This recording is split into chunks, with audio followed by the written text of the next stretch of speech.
Hello everyone, আজ শ্রাবণ মাসের প্রথম দিন। আর শ্রাবণ মাস মানেই মহাদেবের মাস।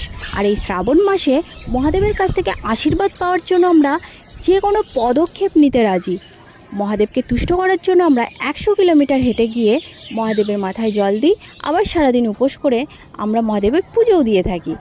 কিন্তু এই শ্রাবণ মাসে আমরা একটা জিনিস লক্ষ্য করে থাকি, তা হলো মেয়েদের সবুজ চুড়ি পরা।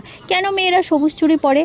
কেউ জেনে পড়ে, কেউ না জেনে পড়ে। কেউ কেউ আবার বলে শ্রাবণ মাসে নাকি সবুজ চুড়ি পরার নিয়ম আছে।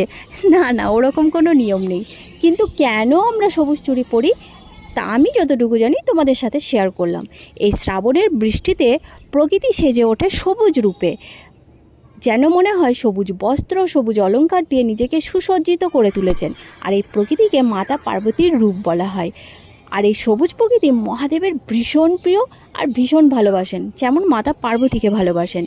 আমরা মেয়েরা তাই নিজেদের সবুজ অলংকার, সবুজ বস্ত্র দিয়ে সাজিয়ে তুলি মহাদেবের উদ্দেশ্যে, মহাদেবের কাছ থেকে আশীর্বাদ প্রাপ্ত করার জন্য, যাতে আমাদের পরিবার, আমাদের আপনজনেরা, কাছের মানুষেরা সুস্থ থাকে, ভালো থাকে।